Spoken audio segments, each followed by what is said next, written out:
अस्सलामुअलैकुम। Straight talk में खुश आमदीद। आपके साथ मैं हूँ आयशा बख्श। पाकिस्तान तहरीक इंसाफ के रहनुमा फवाद चौधरी ने सदर आरिफ अलवी को खत लिखकर निगरान हुकूमतों का मामला अदालत उज़्मा को भिजवाने की इस्तदा कर दी है। खत में ये मौक़िफ़ इख्तियार किया गया है कि गैर आइनी और गैर कानूनी इक़दामात के बायस इंतखाबात के लिए तयशुदा मुद्दत गुजर गई। दोनों निगरान हुकूमतें अपनी आइनी मुद्दत मुकम्मल कर चुकी हैं। आइन निगरान हुकूमतों को मुद्दत में तौसी की इजाज़त नहीं देता। फवाद चौधरी के इस मुतालबे से ये बुनियादी सवाल पैदा होता है कि क्या सदर मुमलिकत आरिफ अलवी पंजाब और केपी की असेंबली में निगरान हुकूमतों के बारे में सुप्रीम कोर्ट को रेफरेंस भेजेंगे या नहीं भेजेंगे। आइन से रहनुमाई ली जाए तो आइन का आर्टिकल 48(1) सदर को वजीर आजम या काबीना की एडवाइस लेने का कहता है, मगर साथ ही 48(2) के तहत सदर अगर जरूरी समझें तो किसी आइनी मामले में अपने सवाबदीदी इख्तियारात भी इस्तेमाल कर सकते हैं। इन आर्टिकल से बढ़कर आर्टिकल 186 के तहत सदर किसी भी आइनी मामले की तशरीह के लिए सुप्रीम कोर्ट को रेफरेंस भेज सकते हैं। इस हवाले से अगर सदर अलवी की ही मिसालों को देखें तो उन्होंने दो अहम आइनी मामलात की तशरीह के लिए 2 रेफरेंसेस सुप्रीम कोर्ट को भेजे। सदर अलवी ने मार्च 2022 में सुप्रीम कोर्ट को आर्टिकल 63(a) की तशरीह और उससे पहले दिसंबर 2020 में सेनेट इंतखाबात में एलानिया या खुफिया वोटिंग के मसले पर सुप्रीम कोर्ट को रेफरेंसेस भेजे थे। मगर यहाँ ये बात याद रखने की है कि सदर आरिफ अलवी ने ये दोनों रेफरेंसेस सुप्रीम कोर्ट को उस वक्त भेजे जब इमरान खान मुल्क के वजीर आजम थे। अब सूरत हाल बिल्कुल मुख्तलिफ है। विफाकी हुकूमत और अस्करी क़यादत ही नहीं बदली बल्कि हवाओं का रुख भी बदल चुका है। इसी मामले पर पहला सवाल पैनल के सामने रखेंगे। पैनल में हमारे साथ हैं शहजाद चौधरी, हसन निसार, अबसार आलम और ईसार राना। प्रोग्राम का पहला सवाल आप सबके लिए इस तरह से, सदर सुप्रीम कोर्ट को रेफरेंस भेजें, पाकिस्तान तहरीक इंसाफ का मुतालबा, क्या निगरान सूबाई हुकूमतों का मुस्तकबिल खतरे में आ जाएगा।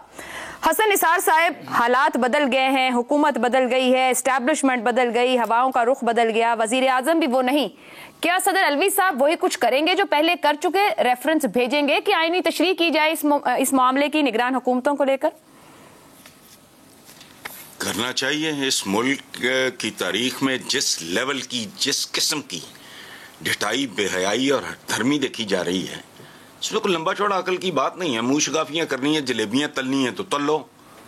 मोटी झटकी चिट्टी बात है यार। ये कोई सदर कर लेगा, नहीं कर लेगा। और अजीबो गरीब सवाल उठ रहे हैं इस मुल्क में। मुल्क के मुस्तकबिल पे सवालिया निशान है सीरियसली। उसमें एक हवाला अबसार साहब ने जो दिया है वो बहुत पहुंची हुई बात है। अखलाकी तौर पे बर्बाद, दिवालिया, इक्तसादी तौर पे बर्बाद, दिवालिया। कौन सी कल सीधी है, कौन सा ऑर्गन काम कर रहा है स्टेट का ठीक। आप सूबाई हुकूमतों के मुस्तकबिल बारे फिक्रमंद हो तो यकीन माने इन सब का मुस्तकबिल खतरे में है। नतीजा आ जाएगा, चंद हफ्तों की मार है, इससे आगे नहीं। हुकूमत जिस दर्जे की, जिस लेवल की बेहयाई और ढिठाई और बेशर्मी, इंटरप्रिटेशन, हर कातिल के पास जवाब होता है, हर रेपिस्ट के पास जवाब होता है। ये क्या बात है? मुश्किल सीधा सीधा तरीके से जाने दो। आपको जलेबियां तलने की पड़ी हुई है, अदरवाइज नहीं। एवरीबडी नोस किसका क्या होना चाहिए। कंफ्यूजन फैला रहे हैं, चिपके हुए हैं। नहीं, मगर अगर सदर बिना एडवाइस के बात हो सकती है। एक मिनट कि आपके पास वसाइल नहीं है मुल्क के, आपके पास सिक्योरिटी नहीं है, पैसा नहीं है, इलेक्शन, और भाई वोट नहीं है। बच्चा जानता है, थूक रहा है इस बात पे। एवरीबडी नोस कि सब कुछ है, वोट बैंक खत्म हो चुका है इनका, खत्म। अच्छा, इसी बात को अगर ऐसे कहूं कि हुकूमत की एडवाइस ही ना हो, हसन साहब, अगर रेफरेंस भिजवाने के लिए हुकूमत ही एडवाइस नहीं करती, पीछे हुकूमत ही नहीं है, तो एक कोई नया आईनी तनाजा भी तो खड़ा हो सकता है। पहले भी तो आईनी तनाज़ात हमें यहां तक ले आए। बिल्कुल हो सकता है और होना चाहिए। इसको कंक्लूड होना चाहिए। आज तो लग रहा है आप ही सब कुछ लपेटने के चक्कर में है। नहीं, मैं कहता हूं लपेटा जाए सारा कुछ। वो यार, भुट्टो ने तख्ता-ए-दार पे जिंदगी का खुलासा बयान किया था, फिनिश इट। मेरा कोई जाती प्रॉब्लम नहीं, हम सबका कोई नहीं है, लेकिन ये मुल्क का तमाशा है, ये मंडवा चल रहा है, कोई नौटंकी चल रही है, कोई जुए का अड्डा है। क्या है ये? सीधे सीधे इलेक्शन कराओ, जाओ, जीत जाओ, वापस आ जाओ। वोट नहीं है, इसलिए कुछ भी नहीं है, ना ज़मीर है, ना इज्जत है, ना इज्जत नफ्स है, ना लॉजिक है, ना दलील है, क्योंकि वोट नहीं है इनका। मैं देखता हूं कब तक चिपके रहते हैं और इसका अंजाम क्या होता है। खैर, चिपके रहने तो और भी लोगों ने कोशिश की, बट जब वक्त मुकर्रर आ जाए तो फिर फिनिश हिट ही होता है, कोई चिपक नहीं सकता। ये तो आप दुरुस्त कह रहे हैं असद साहब। अफसार साहब आपकी जानिब आऊंगी जी, अफसार साहब आपकी जानिब आऊंगी। एक अदलिया के अंदर तकसीम है जो बड़ी वजाहत से हम सबके सामने है गुज़िश्ता कुछ अरसे के अंदर। क्या सदर उस अदलिया की तकसीम का फायदा उठाते हुए सुप्रीम कोर्ट में रेफरेंस भेजेंगे और पीटीआई को इसका फायदा होगा? बड़ी बदकिस्मती की बात है कि अगर सदर पाकिस्तान जो हेड ऑफ स्टेट है वो किसी भी इदारे के अंदर तकसीम का नाजायज़ फ़ायदा उठा के अपने सियासी मकासद के लिए इस्तेमाल करे, तो इससे बड़ी इस मुल्क की बदकिस्मती कोई नहीं है। मैं आपको अभी मुझे ना याद आ रहा था, अल्ताफ़ हुसैन हाली ने शायद कहा है कि जो हजूर सल्लल्लाहु अलैहि वसल्लम की आमद से पहले अरब मुआशरे का हाल था ना, वो कहीं घोड़ा आगे बढ़ाने पे झगड़ा, कहीं पानी पीने पिलाने पे झगड़ा। आपको एक दिलचस्प वाक़या सुनाऊं सच्चा।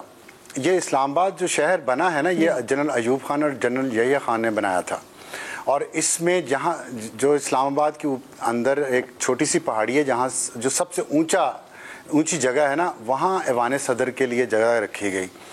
और अगर आप ऐवान सदर में खड़े हों और इस्लामाबाद की तरफ देखें तो इस ऐवान सदर के पाँव में दाईं तरफ एग्जेक्टिव की बिल्डिंग्स हैं, फेडरल सेक्रेटेरिएट जिसे कहते हैं, और ऐवान सदर के पाँव में लेफ़्ट साइड पे पार्लियामेंट की बिल्डिंग है। तो ये सदर को सबसे ऊंचा, उस वक्त सदारती निज़ाम था तो सदर सबसे ऊपर होना चाहिए था, उनका ख्याल था। तो पार्लियामेंट की बगल में लेफ़्ट साइड पे सुप्रीम कोर्ट की बिल्डिंग है। अब सुप्रीम कोर्ट की बिल्डिंग बाद में बनी है सबसे, और 1993 में यहाँ पे इस बिल्डिंग में सुप्रीम कोर्ट शिफ्ट हुई, लेकिन उसका शिफ्ट होना डिले होता जा रहा था। जस्टिस अफजल जुल्ला चीफ जस्टिस थे। और डिले की वजह यह थी कि जजेस हजरात ये चाहते थे कि जो सुप्रीम कोर्ट की बिल्डिंग है उसकी ऊंचाई पार्लियामेंट की बिल्डिंग से ऊंची हो जाए, और वो क्योंकि प्लॉट ज़रा नीची जगह पे था, पार्लियामेंट की बिल्डिंग जो है वो ज़रा ऊंची जगह पे है। आप सोचें हमारी लड़ाइयों का हाल सोचें आप, वो बिल्डिंग में शिफ्ट नहीं हो रही थी, पिंडी से यहाँ पे सुप्रीम कोर्ट शिफ्ट नहीं हो रही थी कि जब तक सुप्रीम कोर्ट की बिल्डिंग ऊंची नहीं हो जाएगी पार्लियामेंट की बिल्डिंग से, तब तक हम नहीं शिफ्ट होंगे। उसमें फिर डिज़ाइन में थोड़ी सी तब्दीली करके, जो सामने आपने देखा होगा मेहराब नज़र आ रही है ना, उसको ऊंचा किया गया, सिर्फ उसको ऊंचा किया गया, क्योंकि बाकी बिल्डिंग तो नहीं हो सकती थी ऊंची, ताकि वो पार्लियामेंट से ऊपर हो जाए। ऐवान सदर से ऊंची वो फिर भी नहीं हो सकी सुप्रीम कोर्ट की बिल्डिंग। जहां हमारी सोच ये हो, जहां बड़े ओहदों पे इस सोच के लोग आके बैठ जाएं, वहां कौम कहाँ, आवाम कहाँ, उनके मसाइल कहाँ। ये तो ज़ाती लड़ाइयाँ, ज़ाती अनाओं की जंग है जिसमें हम फंसे हुए हैं। और जो कुछ एक साल में अदलिया ने जो कुछ किया है, ये सारा बहरान, जो मैं तो इस बात पे मुत्तफिक हूँ कि ये सारा बहरान मौजूदा सियासी और मुआशी ये अदलिया की तरफ से घड़ा गया है। और मेरी उम्मीद थी कि इमरान खान साहब वोट ऑफ नो कॉन्फिडेंस हार के असेंबली में बैठते। अब उनकी एक शर्त है मुज़ाकरात के लिए कि हमारे इस्तीफ़े नामंजूर किए जाएं, तो पहले ही ना जाते, इस्तीफ़े ना देते, असेंबली में बैठते।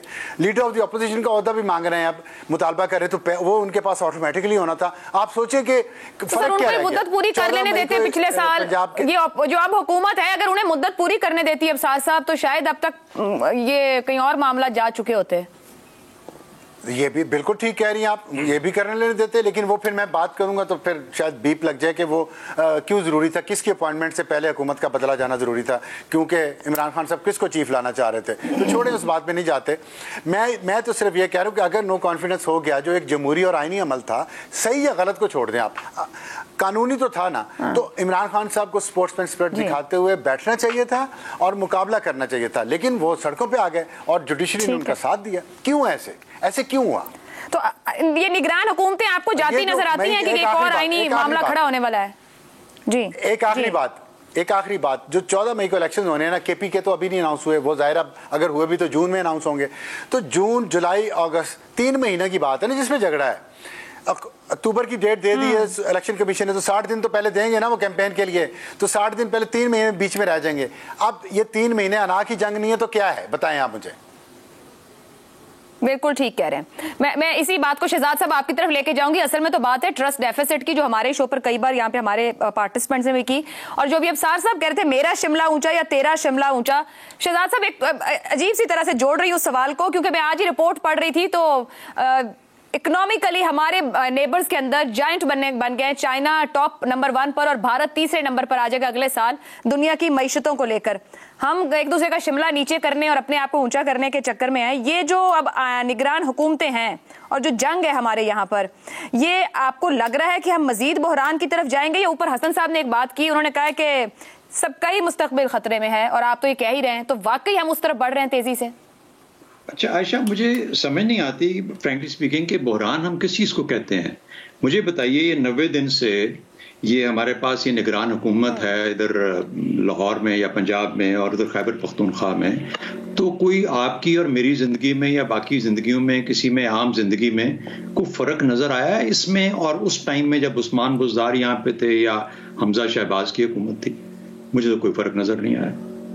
जब जिंदगी महंगाई का तो है, मैं तो ये कहूंगी महंगाई का असर बहुत है। खाने पीने से लेकर आपकी तमाम कमोडिटीज, आपके बिल्स, हर चीज डबल से भी शायद ज्यादा पे चली गई है इस वक्त हम जहां खड़े। लेकिन 90 दिन में तो नहीं हुआ ना, ये तो सालों की मेहनत के साथ हुआ ना, यहाँ तक पहुंचे हैं। तो मेरा कहने का मतलब ये है कि जाहिर बात है एक दिन की बात बहरान मुझे तो कोई नजर नहीं आता। दूसरी बात, 1 साल हो गया है इखलाकी तौर पर एक कमजोर तरीन हुकूमत आपके ऊपर बैठी है सेंटर में, फेडरल नेशनल असेंबली के अंदर और गवर्नमेंट यहाँ इस्लामाबाद में और पूरे मुल्क में है। उसके ऊपर आपको कोई तब्दीली कोई नजर आई? हाँ, कुछ कह सकते हैं कि शायद हमारी हालात बेहतर होती, अगर क्रेडिबिलिटी जरा बेहतर होती, इखलाकी तौर पर क्रेडिबिलिटी, लीगली बिल्कुल ठीक है, लेकिन क्या इस तरह का निजाम जहां चल सकता हो? आइन के ऊपर आप मुझे बताइए ना। आइन की हम 90 दिन की शिक लेके बैठे हुए, सुप्रीम कोर्ट ने ऑर्डर पास की, सुप्रीम कोर्ट ने ये कर दिया, तो वो 90 दिन की या आइन की जो पोजीशन है, अगर आइन नहीं है, काम कर रहा नहीं है, आइन एबियंस है ही नहीं, एग्जिस्ट ही नहीं करता, फॉलो ही कोई नहीं करता, उसको कोई उसकी हैसियत नहीं है, तो जिंदगी फिर भी ऐसी गुजर रही है। रोजे बड़े अच्छे गुजरे हैं सबके, अल्लाह का शुक्र है, ठंडे रोजे थे इस दफा। तो मुझे बताएं ना कि जिस जिंदगी के अंदर ये सारी चीजें मुहैया हों जिस इंसान को, उसकी जिंदगी में बहरान हम लोग क्रिएट करते हैं खाम में बैठ के यहाँ पे। तो ठीक है यार, क्या हुआ अगर कभी फौजी आ जाते हैं, वो आके टेक ओवर कर लेते हैं, हेल्ड इन अबेयंस। इस दफा ये आ गए हैं, इन्होंने हेल्ड इन अबेयंस कर दिया यार, आइन को मतरूक कर दिया या साइड पे रख दिया, नहीं है आइन, नहीं फॉलो करेंगे, आप क्या कर लें जो करना है। आप कह रही हैं कि प्रेसिडेंट क्या करेंगे? प्रेसिडेंट एक और अगर भिजवा भी देगा रेफरेंस, पहली बात है उसको ये फैसला करना है कि 90 दिन में इंतखाबात करने थे या 90 दिन की जो वो इनकी निगरान हुकूमतों का ड्यूरेशन है, पहले ये फैसला तो करे ना। तो वो तो हो नहीं रहा किसी से पाकिस्तान के अंदर कि 90 दिन में इंतखाबात होने हैं कि नहीं होने। और आप यकीन मानिए कि निगरान हुकूमतें भी रहेंगी, 90 दिन में इंतखाबात भी नहीं होंगे, यही हुकूमतें आगे चलती रहेंगी अल्लाह के फजल करम के साथ। और प्रेसिडेंट ऑफ पाकिस्तान एक और अगर रेफरेंस भेज देंगे तो सुप्रीम कोर्ट एक और बड़ा सा ऑर्डर निकालेगा जो इस वक्त 29 सफ़ात पे होगा 28 के बाद। तो जो 29 सफ़ात का ऑर्डर होगा वो भी माशाल्लाह से इसी तरीके से हम सुनेंगे और उस पर बहस करेंगे और ऐसे ही पड़ा रहेगा। मुझे बताइए कहां पे सुप्रीम कोर्ट का किसी ऑर्डर को फॉलो किया गया, कहां पे आइन की किसी चीज को फॉलो किया गया? तो मुझे तो बहरान नजर ही नहीं आता। पाकिस्तान जैसे चल रहा है ऐसे ही चलता रहेगा, अल्लाह की मेहरबानी के साथ। जिस दिन किसी का दिल करेगा, अल्लाह रहम करे शहजाद साहब, पिछले 12-13 महीने जहां ले आए हमें, आप कितने और महीने ऐसे ही पाकिस्तान चलाना चाह रहे हैं? 12-13 महीनों की आप समझते हैं कि 12-13 महीने अभी शुरू हुए हैं शहबाज शरीफ के आने से? आप जरा उससे साल पहले चले जाएं, ये सब कुछ नजर आ रहा था कि ये होना है। तो मतलब किस लिए हम कहते हैं कि अगर इमरान खान रहता तो क्या होता? इमरान खान रहता तो ये कुछ होता जो अभी चल रहा है हमारे साथ, क्योंकि हमारे जो इंडिकेटर्स हैं, इकोनॉमिक इंडिकेटर्स, हम मईशत पे चले जाएंगे, वो थे ही इस तरह के। CAD $50 अरब का करंट अकाउंट डेफिसिट कौन सा मुल्क है जो दुनिया में बर्दाश्त कर सकता है? लेकिन हम के खाए जा रहे थे और उसके बाद अब अयाशी कर रहे थे, कर्ज की मैं पीते थे, कर्ज की मैं, और कहते थे कि हाँ, तो पाका मस्ती का बहाल। लेकिन सुनिए, माशाल्लाह इफ्तारियों में कोई कमी किसी किस्म की नहीं हुई, बेहतरीन इफ्तारियां चली, ठंडे रोजे, तसल्ली के साथ। आप भी आराम से लोगों को रहने दिया करें, चल रहा है, चलता रहेगा। जब अल्लाह का कोई बंदा आएगा किसी दिन तब्दीली कर देगा और कहेगा कि हाँ यार चल नहीं ना रहा। शहजाद साहब यहाँ तो डिसएग्री करूंगी, घिसट मुश्किल से रहें, ये हमारे हालात हैं। इसार साहब ये फरमाइएगा कि क्या इतना आसान रहेगा? अब तो वजीर आजम इमरान खान नहीं है, जो पिछले 2 रेफरेंस मैंने ऊपर हवाला दिया, जब भेजे सदर ममलिकत ने तो वजीर आजम इमरान खान थे, इस वक्त इमरान खान नहीं है। और अगर दूसरी सूरत में हट भी जाती है निगरान हुकूमतें, तो जो लगेंगी फिर वो वही लगा देंगे, अपनी मर्जी का कोई और, ये हटा दें कोई दूसरा लगा दें, देन व्हाट? देखें, आपने जो बात की है ना, ये ही मौजूदा जो हालात हैं ना उसकी बेहतरीन नक्काशी है कि ये चले जाएंगे, कोई और आ जाएगा, लेकिन जो हालात हैं वो तो वहीं के वहीं रहेंगे। और जो ये हुकूमतें, निगरान हुकूमतें हैं, ये ऐसे ही है जैसे हम किसी पिज़्ज़े की दुकान पे जाएं और उसे कहें जी भाई पिज़्ज़ा दो, तो कहें जी पिज़्ज़ा तो नहीं है, गडेरियाँ ले लें आप। तो भाई पिज़्ज़े की दुकान पिज़्ज़े देने के लिए बनी थी ना, आप किस लिए आए थे? 90 दिन में इंतखाबात ही तो कराने आए थे। सस्ता आटा तो बाबा बूटे को दे दें, वो भी बेच देगा और उसके बाद फिर उसे डबल कीमत पे आपसे वापस ले लेगा। आपके जिम्मे वाहिद एक काम था सिर्फ कि आपने आइन के मुताबिक 90 रोज में इंतखाबात कराने, और कोई काम नहीं दिया था आपको, आइन ने जिम्मेदारी नहीं दी थी। अगर आप ये 90 दिन में ये जिम्मेदारी पूरी करने में नाकाम हो गए तो इखलाकी तौर पे तो बेहतर ये कि आप खुद ही पीछे हो जाएं और कहें कि जी जो हमसे जिम्मेदारियां हमें दी गई थी वो हम नहीं कर सके, और फिर बाद में देखी जाएगी कि कौन आता है कौन नहीं आता। लेकिन फिलहाल इखलाकी तौर पे तो यही बनता है। और दूसरी चीज़ ये है कि देखें, इमरान खान हो या शहबाज शरीफ हो या कोई भी हो, इमरान खान ने कितनी गलतियां की उसका खुमियाजा उन्हें भुगतना पड़ रहा है। आज वही असम्बलियाँ उनके गले पड़ी हुई हैं। लेकिन जो अभी अफसार भाई, ख्याल में उन्हें असेंबली में बैठ जाना चाहिए था। मेरा ख्याल है कि अब वो अगर वापसी चाह रहे थे तो तभी अगर वो ऐसा ना करते, जज्बाती रद्देमल ना देते तो बेहतर था, क्योंकि वैसे भी जज्बात कंट्रोल ना हुए पूरे 8-9 महीने तक कि उन्होंने अगली 2 असेंबलियां भी, जबकि उनके पास बहुत बड़ा मैंडेट था, 60% मैंडेट के साथ थे, 2 असेंबलियां ये बड़ी थी पंजाब और केपी की, ये उनके पास थी। देखें JUI ने आज भी वजीर आजम को कहा कि इमरान खान एक सियासी किरदार नहीं है, और मैं उनकी बात से मुत्तफिक हूँ कि वो सियासी किरदार नहीं है। उनमें अब भी सियासत की वो दाव पेच और मुनाफकतें नहीं आई जो उन्हें आ जानी चाहिए थी। वो जज्बाती रद्द-ए-अमल देते हैं। जज्बाती आदमी जो होता है वो अंदर से जाहिर है एक खरा सा होता है, वो किसी बात पे सख्ती से रद्द-ए-अमल देता है, उसके आउटकम बाद में सोचता है। लेकिन ये कि उन्हें बहरहाल ऐसा नहीं करना चाहिए था। और अब जो बात अफसार भाई कह रहे हैं कि वो कह रहे हैं कि जी मेरे पे से मुकदमात ख़त्म कर दें और ये कर दें, तो इतलात मेरे पास ये भी है कि उन तक ये भी बात ले जाई जा रही है कि अगर आप आते हैं तो आप हम पे ये वाले मुकदमात नहीं बनाएंगे।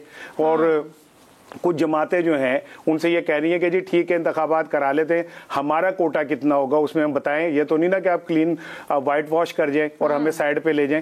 तो एक एनआरओ ये भी आ रहा है कि आप तय कर लें कि पंजाब में हमें इतना दे दें और KPK में इतना दे दें। मैं ये कह रहा हूँ कि ये इमरान खान की तरफ से नहीं, इस तरफ से भी यही आ रहा है बकौल साद रफीक के कि ये अगर वापस आ गया तो हमें जिंदा गाड़ देगा। जो असल खौफ है, असल खौफ ये है कि ये आ गया तो ये जिंदा गाड़ देगा और ये हमें फिर माफ नहीं करेगा। अब ये खौफ कौन खत्म करता है और ये खौफ कैसे खत्म होगा ये अलग बात है। और रही सदर मुमलिकत की बात, तो सदर मुमलिकत पाकिस्तान में एक ऐसे बाबे की तरह है जो कार बैठे होते हैं ना, बच्चे लड़ रहे होते हैं, मार कुटाई कर रहे होते हैं, वो बेचारा बैठा कह रहा होता है सर फट जाएगा, ओ यूं ना करो, लेकिन कोई नहीं सुन रहा होता। जब सर फट जाते हैं, पिछले 1 साल में हमारे सदर पाकिस्तान ने भी बहुत बड़े-बड़े काम, वोट ऑफ नो कॉन्फिडेंस से लेके अब तक, तो क्या किया सुप्रीम कोर्ट ने उनके इस फैसले को रद्द कर दिया ना, और उन्होंने मान लिया। लेकिन सुप्रीम कोर्ट जब दूसरों के खिलाफ ये बात करती है वो नहीं मानते। ये फर्क है सदर में।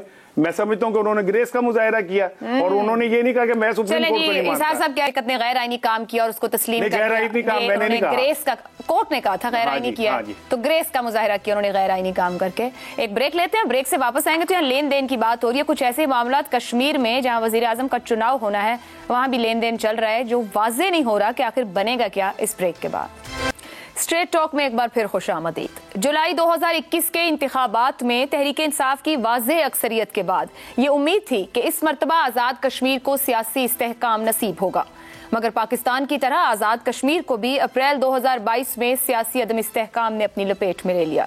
साबिक वज़ीर आज़म अब्दुल क़य्यूम नियाज़ी के खिलाफ तहरीक इंसाफ के 25 अरकान ने तहरीक इंसाफ ही के 25 अरकान ने तहरीक अदम एतमाद दायर कर दी, जिसके बाद उन्होंने इस्तीफा दे दिया। तहरीक अदम एतमाद में दावा किया गया कि क़य्यूम नियाज़ी बदइंतज़ामी, अक़रबा परवरी और मेरिट की खिलाफ वर्जी के मुर्तकिब हो रहे हैं। 18 अप्रैल 2022 को PTI अरकान की हिमायत के साथ सरदार तनवीर इलियास आज़ाद कश्मीर के 14वें वज़ीर आज़म मुंतखब हुए। आज़ाद कश्मीर में 1975 से लेकर अब तक के इंतखाबात की तारीख ये बताती है कि बड़े अरसे के लिए आज़ाद कश्मीर में ऐसी जमातों को ही हुकूमत साजी का मौका मिला जिनकी इस्लामाबाद में हुकूमत थी या वो हुक्मरान जमात की इत्तेहादी थी। ताहम हालिया बरसों के दौरान बड़ी सियासी जमातें जैसे PTI, पाकिस्तान मुस्लिम लीग नवाज और पाकिस्तान पीपल्स पार्टी ने मकामी सियासत में बराह रास्त हिस्सा लिया। 2021 के इंतखाबात में कुल 53 रुकनी कानून साज असेंबली में PTI के पास 32, पीपल्स पार्टी के पास 12, मुस्लिम लीग नून के पास 7, जम्मू कश्मीर पीपल्स पार्टी और ऑल जम्मू कश्मीर मुस्लिम कॉन्फ्रेंस के पास एक नशस्त है। अब इलियास तनवीर की नाअहली के बाद भी आज़ाद कश्मीर का सियासी बहरान किसी एक करवट नहीं बैठ रहा। आज़ाद जम्मू कश्मीर की कानून साज असेंबली में नए वजीर आज़म के इंतखाब के लिए ऐवान की कार्रवाई शुरू ही नहीं हो पा रही। इत्तलात के मुताबिक PTI के बागी अरकान बैरिस्टर सुल्तान महमूद की छतरी तले जमा है, ताहम उन्होंने अब तक अपनी जमात से किनारा कशी और आज़ाद फॉरवर्ड ब्लॉक तश्कील देने का बाकायदा ऐलान नहीं किया है। पीपल्स पार्टी और नून लीग के जराये ये बता रहे हैं कि उन्होंने वजारत उज़्मा का ओहदा तहरीक इंसाफ के ही फॉरवर्ड ब्लॉक के हवाले कर दिया है, जिसे सदर सुल्तान महमूद की हिमायत हासिल है, जिसने चौधरी रशीद को ओहदे के लिए नामजद किया है। जराये के मुताबिक पाकिस्तान मुस्लिम लीग नून के ज्यादातर कानून साज हुकूमत का हिस्सा बनना चाहते हैं, लेकिन असेंबली के बाहर उनके साथियों को इस फैसले पर तहफ़्फ़ुज़ात हैं। इसी मामले पर गुफ्तगू करेंगे कि आया ये क्या मामला है, दाखिली मामला है या फिर इस्लामाबाद से। सवाल कुछ इस तरह से, आज़ाद कश्मीर में मकामी सियासी जमातों की कमज़ोरी, दाखिली अवामिल या फिर इस्लामाबाद की मुदाखलत, यानी इस तमाम सूरत हाल का जिम्मेदार फिर बहरान ही बना एक तरह से कि कौन है। हसन निसार साहब, मामला क्या है? ये वहाँ के इंटरनल फैक्टर्स हैं, वहाँ की अंदरूनी सियासत है या इस्लामाबाद की पावर है? आयशा, आपका भी जवाब नहीं और आपके सियाह का जवाब नहीं। दाखिली अवामिल हैं या इस्लामाबाद की? ओ भाई, दोनों तरफ है आग बराबर लगी हुई, क्योंकि 19-20 के फर्क से दोनों तरफ ह्यूमन मटेरियल और माइंडसेट एक ही जैसा है। अभी आपने जो बात की है इंसानी तारीख डेमोक्रेसी के बाद, उससे ज़्यादा शर्मनाक नहीं। ये बार्गेन कर रहे हैं PTI के साथ कि हमें स्पेस दो, फलाना करो। ये वोटर की बर्दा फरोशी है। जिंदा गाड़ देगा, गड़ जाओ। ये क्या है? ये एक अजीबो गरीब लेवल की स्लेव ट्रेड। ये इंसान नहीं है, ये रियाया भी नहीं है, ये गुलाम है।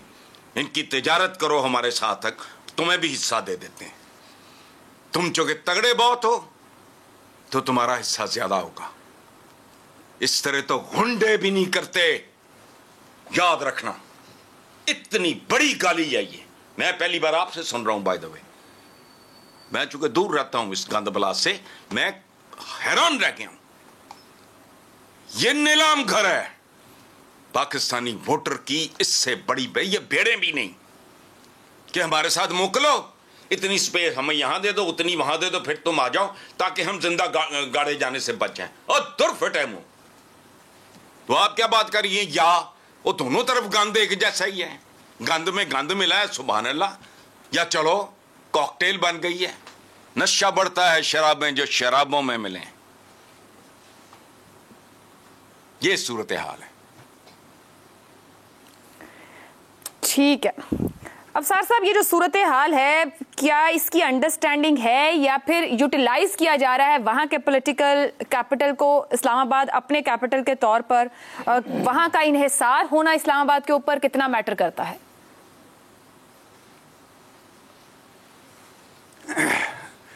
देखिए आयशा, मैं समझता हूँ कि पंजाबी हूँ, खुद भी ज़ाहिर है आप भी पंजाबी हैं। पंजाबी एलीट का प्रॉब्लम है इस मुल्क में। हमने इस मुल्क को तबाह कर दिया है। पंजाबी जज देख लें, पंजाबी जर्नल देख लें, पंजाबी इंटेलेक्चुअल देख लें, पंजाबी मीडिया पर्सन देख लें, पंजाबी ब्यूरोक्रेट्स देख लें और पंजाबी सियासतदान देख लें। दूसरे सूबों के, छोटे सूबों के लोगों को इंसान नहीं समझते, उनके हकूक़ को अपने बराबर नहीं समझते। तो इस्लामाबाद भी एक्सटेंशन है ना पंजाब की। इस्लामाबाद ने हमेशा कश्मीर को ऐसे ट्रीट किया है, गिलगित बल्तिस्तान को ऐसे ट्रीट किया है, बलूचिस्तान को ऐसे ट्रीट किया है, महाजरों को, सिंधियों को, पख्तूनों को ऐसे ट्रीट किया। और इस पर पंजाबी आम का कोई कसूर नहीं है। हमारा निज़ाम ऐसा था बदकिस्मती से कि पंजाब और खैबर पख्तूनख्वा अंग्रेज़ ने पहले कब्ज़ा कर लिया, बाद में कब्ज़ा किया इस पर सिंध और बलूचिस्तान की निस्बत से। इसलिए हम, और बंगाल और बिहार की निस्बत, पूरा इंडिया उस पर पहले कब्ज़ा करके वो अपना निज़ाम वहाँ इस्टेब्लिश कर चुके थे। हमारे यहाँ ना अंग्रेज़ का निज़ाम सही आया, ना हमारे अपने जो तअस्सुबात से हम उससे छुटकारा हासिल पा सके। अजीब चू चू का मरबा है ये खित्ता। और हमारे जो आज़ादी के बाद जो हमारे हुक्मरान आए हैं उन्होंने इसमें, बहुत शुक्रिया हसन निसार साहब, उसमें उन्होंने मसाला मजीद डाला, वो अपने आप को गोरा समझना शुरू हो गए। उन्होंने सोचा कि गोरा तो चला गया है, अब हम गोरे हैं, और इस्लाम के नाम पे मुल्ला को साथ मिला के वो हालत की है इस मुल्क की, वो हालत की है कि आज हमें कोई भीख भी नहीं देता। क्या करें हम, क्या करें? और बस नारे लगवाए जाओ। और वो मुझे एक दोस्त हैं, मैं उनसे एग्री नहीं किया करता था, लेकिन अब मेरा दिल करता है मैं उनसे एग्री कर लूँ। वो कहते थे कि हम मुगलों के हाथियों के सामने भंगड़े डाला करते थे और अब आके लैंड क्रूजरों के सामने भंगड़े डालते हैं। ये है हमारी पूरी तारीख। तो ये हमारी पूरी तारीख है। इसमें आपकी नजर उतारूंगा मैं मुस्तकबिल बना सकते हैं, हम नहीं बना सकते, हम पीटेंगे सिर्फ तारीख को। हसन साहब ने कुछ कहा है? मैंने कहा मुझे अबसार आलम का, मैं वाकई मजाक नहीं कर रहा, मैं यहाँ बैठ के नजर उतारूंगा। हाँ। इंटेलेक्चुअल इस तरह देखते हैं चीजों को। कल भी बड़ी वाह वाह कर रहे थे, मैंने कहा आप बड़ी शेर व शायरी से मुतासिर हो रहे हैं अबसार साहब की। हाँ। और नहीं शेर व शायरी नहीं, यही तो हकायक हैं। हम तो अमी तजिया निगार, क्या तजिया निगार कसाईयों की तरह पुट की बोटी चाप की बोटी। This is the way, this is called intellect. चीजों को इस तरह देखना ये नायाब है। सुभान अल्लाह। हीरा है आपके ख्याल में, नायाब है तो जज़ाकल्लाह सुभान अल्लाह। ये नसीब ही नहीं यहां नहीं। चले फिर वे फॉरवर्ड क्या है ना सर, ये तो पता लग गया हमारी औकात क्या है, हमें लीड करने वाले कौन है, फिर यहां से आगे क्या, हम इसी को पीटते रहेंगे। मैं एक जुमला सुन लो, ये कभी सुना है? खसम शौहर के लिए इस्तेमाल होता है। खसम का लफ्ज निकला है मुखासमत से। जबरदस्ती आके यहाँ की बहू बेटियों से शादियां करते थे, इसलिए मां कहा करती थी आ गया तेरा खसम। लफ्ज निकला है मुखासमत से।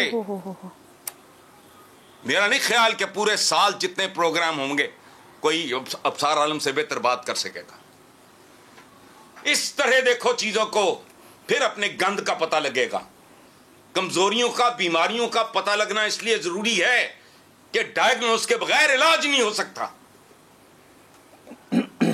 शुक्र है तो ढंग की बात भी सुनिए जी अबसार साहब।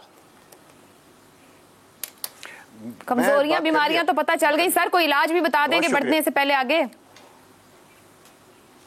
इलाज ये कि मुनाफिक काम करें और हम अपने आप को अवामुल नास में इन बातों का शऊर पैदा करें। हम जिंदा कौम हैं, ठीक है। मुर्दे उठ के पगड़े डालते हैं, हम जिंदा कौम हैं।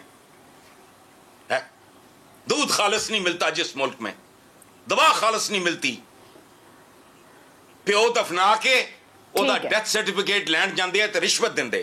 तबाह है, मकरू तरीन। पहले ये फहम पैदा करो, ठीक है, इलाज शुरू हो जाए। चलें जी। अबसार साहब आप कुछ कहना चाह रहे हैं? नहीं, मैंने बात कर ली है। लगता है अपना, आपने पूछा था कि नजर लगवाएंगे, इतना बुलवा के ना, और आइन और कानून के सामने जवाब दे सकें, आवाम के हुकूक दें उनको, तो ठीक हो जाएगा। ये दूध वाली बात की है हसन निसार साहब ने।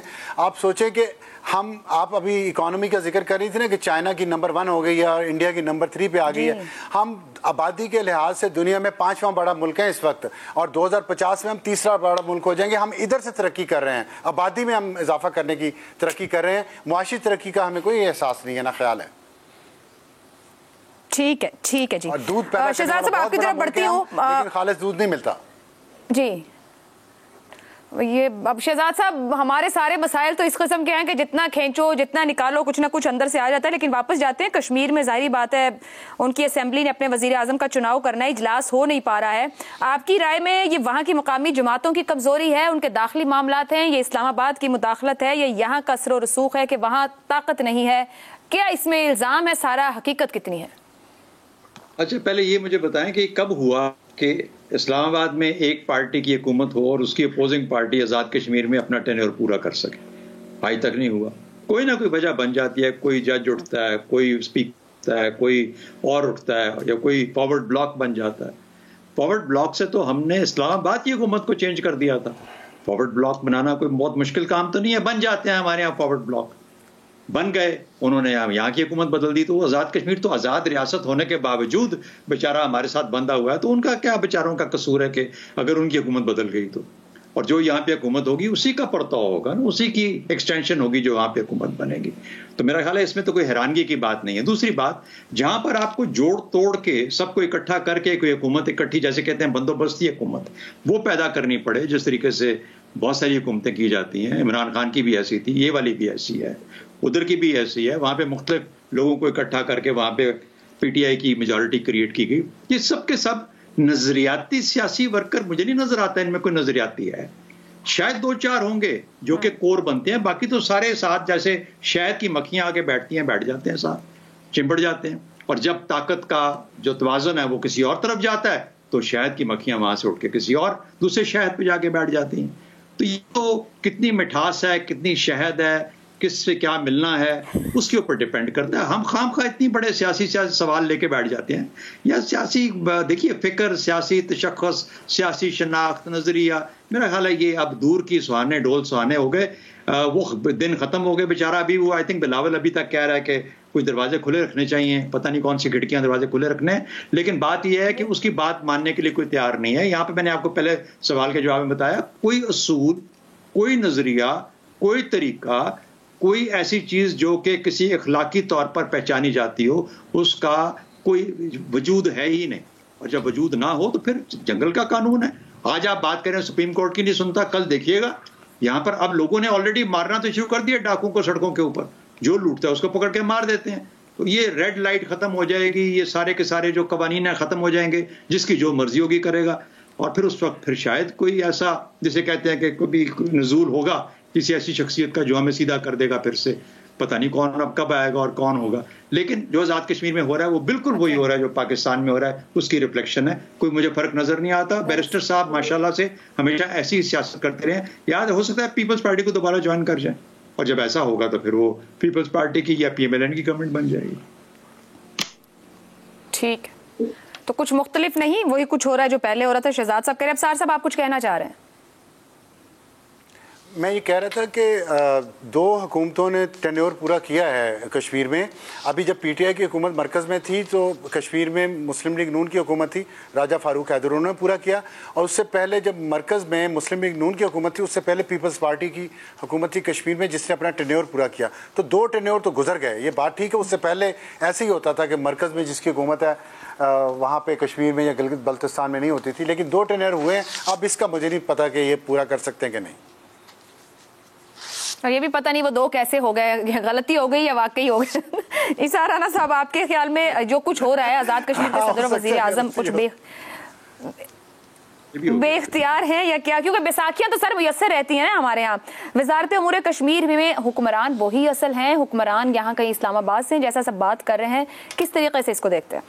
देखें, बात यह कि वो जो एक मुहावरा है ना कि दुल्हन वही जो पिया मन भाई, तो विफाक के अंदर जो पिया बैठे हुए हैं उनको जो भाती है वही वहाँ आज़ाद कश्मीर में भी हो जाता है, और अब भी ऐसा ही होगा। और वो जो एक रिजीम चेंज का पूरा प्रोसेस है वो तब तक मुकम्मल नहीं होगा जब तक आज़ाद कश्मीर में PTI की हुकूमत नहीं ख़त्म होती और उसके बाद गिलगित बल्तिस्तान में नहीं ख़त्म हो जाती। तो उसके बाद ये पूरा एक जो वो है एक निज़ाम, जो एक प्लान है वो मुकम्मल होगा।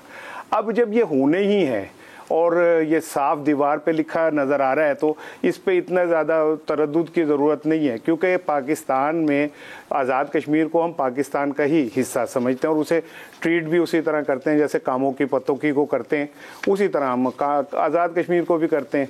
ठीक है। और उसमें जो सुल्तान महमूद साहब हैं वो आज़ाद कश्मीर के हैं शेख रशीद, और उन्हें हर दौरे हुकूमत में फिट रहना आता है, हर दौरे हुकूमत में अपने आप को बनाए रखना आता है। लेकिन सवाल ये पैदा होता है, चूँकि अफसार भाई ने इतनी ज़बरदस्त बातें की, मेरी तो आंखों में आंसू आ गए उनकी बातें सुन के, फरते मोहब्बत से। और आज मैं उनको ना पैसे भी भेजूंगा कि वो एक काला बकरा लेके अपना सदका दे दें। इतनी आज अल्लाह ना करे कि उन्हें नज़र लग जाए, इतनी प्यारी बात है। क्योंकि मैंने तो पाकिस्तान के जितने भी दानिश्वर देखे वो देखे जो अपनी बोटी के लिए कौम का पूरा बकरा ज़िबा करवा देते हैं, और वही दानिश्वर हैं जिन्होंने पाकिस्तान के अंदर दो छोटे छोटे बोनों को हीरो बना के पाकिस्तान के सामने पैदा किया और उसका हिस्सा बन गए। लेकिन बदकिस्मती से फिर मेरी बारी आई तो वक्त खत्म हो चुका। चलें जी, शुक्रिया अदा करूंगी मेहमानों का, इजाजत दीजिए, अल्लाह हाफिज।